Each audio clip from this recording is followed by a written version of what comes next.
Brother and lads, welcome back to Cossy podcast. My name is Cossy. Good morning, good afternoon, good evening, wherever you are in all parts of the world. Welcome back to a brand new video on the channel, and welcome back to one of our favorite series, Let's Talk, where I talk about football, especially things related to Arsenal. Now, in this specific video, I want us to talk about hijacking.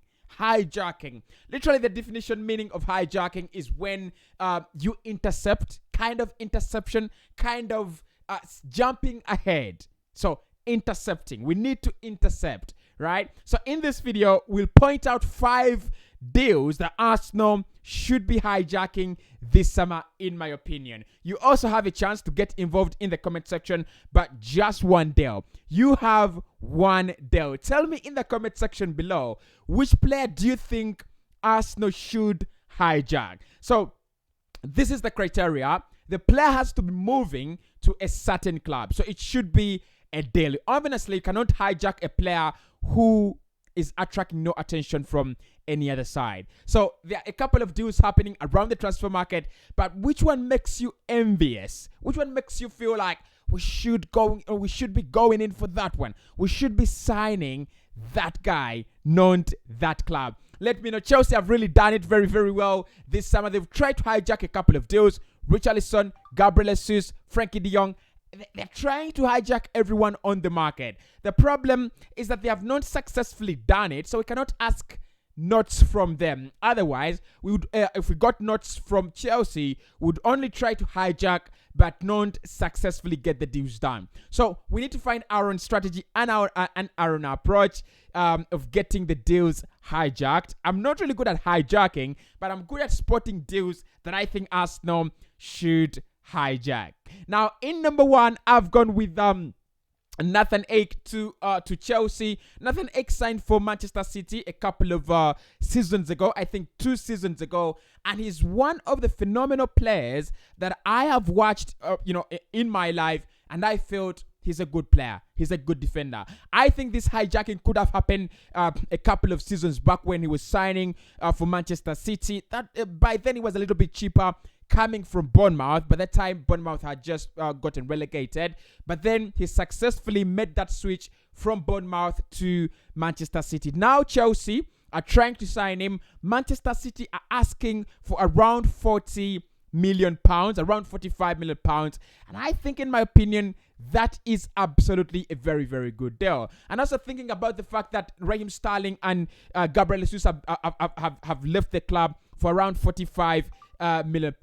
He could even cost a little bit less than that. It's not guaranteed, but I think it could cost a little bit less than that. Manchester City, of course, will not want to sell because it provides them with that kind of squad depth, and the same reason is why Arsenal want him. The problem is hijacking this deal away from Chelsea is quite very complicated. Chelsea would sign him as a starter because they've lost Rudiger and Andreas Christensen, and also in the future they'll be losing Thiago Silva. So it looks like they will sign him as a starter this campaign, or later, sooner or later, he will be a very, very key man in their defense. Arsenal, on the other side, would sign him as only a backup to Gabriel Magalhaes. But when you think about it, it just makes a lot of sense. If Arsenal can sign Nathan Ake for around £40 million and also sign Alejandro Grimaldo for around £7 million,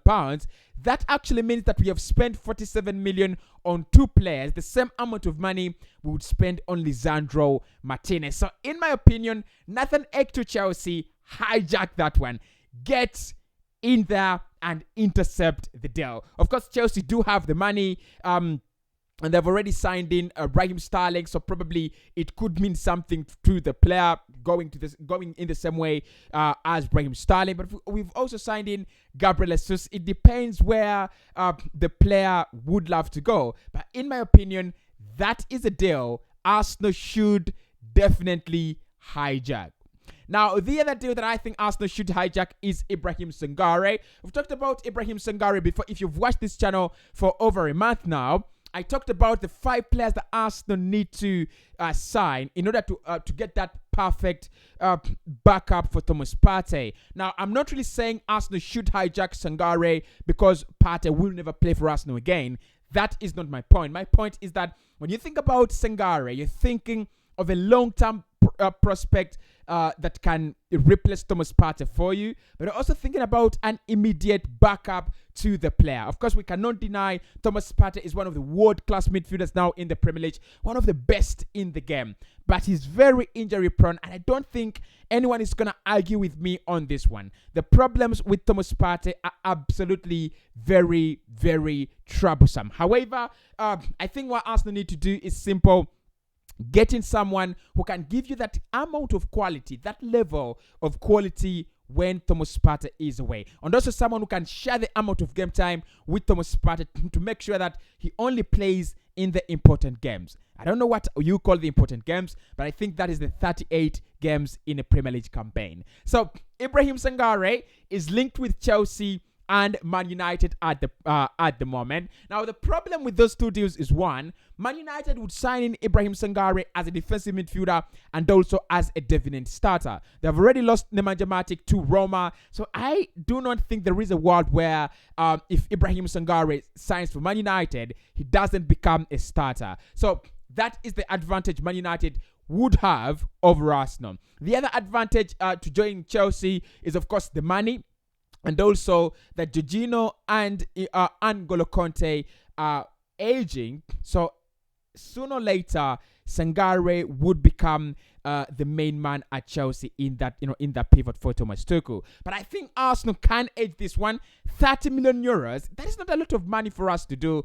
I think it's one where Arsenal can definitely fight and get the signature of the player. And also, I don't think Chelsea and Man United are very close to signing the player. They are interested, but they are not very close. So I think hijack United, hijack Chelsea, get Ibrahim Sangare. That means they do not get the quality that Sangare would provide. And that means we make ourselves stronger by bringing in a player who backs Thomas Partey, but also a long-term replacement to the Ghanaian international. I hope I'm right about that. Now, in number 3, this one is a no-brainer. Jed Spence. We've talked about Jed Spence before in January. Tottenham and Arsenal both interested in the player around 6 months ago. Now Arsenal have just cooled their interest in Jed Spence. Now, Jed Spence is one of the most exciting talents at right back. Arsenal were reportedly very, very mad about the player and they wanted to sign him as early as January. However, looks like Antonio Conte's side has been the club that has kept on the links and has kept the fire burning. And if nothing changes, Tottenham Hotspur are likely to land Jed Spence. But let me tell you, lads, when you think about players that have been in the Championship and they're just ready for that Premier League jump, they're just ready to come in the Premier League and make a statement, this is one of the last. Jed Spence is actually one of them. And I think Nottingham Forest are really going to struggle to find a player that good, but also that consistent. I think they really, really struggle. Tottenham Hotspur, I don't know how much they're going to pay, but it looks like it's going to be below 30 million euros. This is absolute theft. This is absolute theft. The player should be, in my opinion, if Spurs are going to sign him, they should be playing in excess of, they should be paying in excess of 35 million. And if Arsenal are going to sign him, we should be paying anything below 20 million euros, honestly. But anyway, my point here, lads, is Jed Spence is going to make Antonio Conte's Spurs one of the very, very exciting teams to watch. I'm telling you this because, one, we know Antonio Conte loves to use his wing backs as a source of chances, as a source of attack, and also as an outlet. And I think Jed Spence is 100% better than Emerson Royal. So in my opinion, if you do not want Tottenham to get better, Arsenal, you should hijack the deal for Jed Spence. I don't think Arsenal will hijack. And I also think there is a problem here. If Tottenham signed him, they make him their right back, permanent right back, a starter. If Arsenal signed him, I think he would need some time to get ahead of Tomiyasu. There is no doubt. I think he would definitely get ahead of Tomiyasu, but it would take some time. So I think Jed Spence, exciting player, but I think Spurs will take that one, honestly. But Arsenal should try to hijack it. Now, we have this one, Marc Cucurella. Chelsea, Manchester City, all interested in Marc Cucurella. And I'm going to say this ruthlessly. Pay whatever they want. Now, I love Kieran Tierney, and I think Kieran Tierney is one of the best fullbacks there in the league. I think if he can keep consistent, if he can keep fit, he can really reach the levels of Andy Robertson. But when you talk about creativity, when you talk about threat, when you talk about a fullback that I've seen this campaign, absolutely fantastic. He is absolutely fantastic. Marc Cucurella, I don't think there is a Premier League club this season that has not suffered at his hands when they played Brighton. And also, I do not think there is a club that have the financial power to sign him that wouldn't actually be interested. He's a very, very, very decorated player. Going forward, defensively, his speed, technical ability. What can we say and what can't we say about Marc Cucurella? Now, moving to Chelsea, looks like he would be a backup to Ben Chilwell. Actually, I think he can start ahead of Ben Chilwell.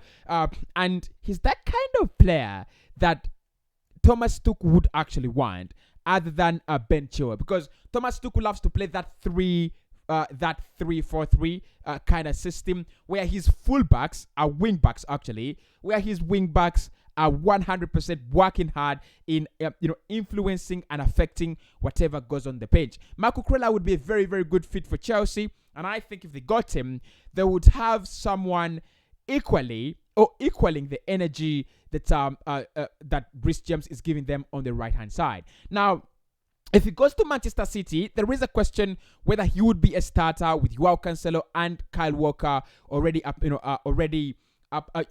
applying in those areas. But I think without doubt, in the next 2-3 years, this is a very, very prudent move. I think in the next 2-3 years, he would be a starter for Pep Guardiola's Manchester City. He would cost in excess of 40-45 million, and Brighton do not really actually want to sell. But in my opinion, give them whatever they want. Give them 60 million. Bring in Marc Cucurella. We've already seen we've already seen it in Mikel Arteta's setup how important the fullbacks are always. So I won't be ashamed if to say that Arsenal should spend in excess of 60 million to sign a full. Now, the other player that I think Arsenal should hijack is this one, Musa Diabe. Now, a couple of people asked me on the podcast last time, who is Musa Diabe? Musa Diabe is a French international playing with Bayer Leverkusen in Germany, and last campaign he averaged more than 20 goal contributions for Bayer Leverkusen in the German Bundesliga. He's already earned his call up for France at the age of 22, and now he has turned 23. Now, we know Arsenal are looking for an attacker, and Musa Diabe is a player that could be heading to Newcastle. Newcastle are a threat to Arsenal. Many people do not want to agree with me when I say Newcastle are a threat to Arsenal, but the real truth is that Newcastle are an absolute threat to Arsenal, especially in the next 3-4 years. Arsenal is working to get back to the top 4 and maintaining that spot, but I think with Newcastle coming up and the amount of money they have and the quality they're trying to recruit at the moment,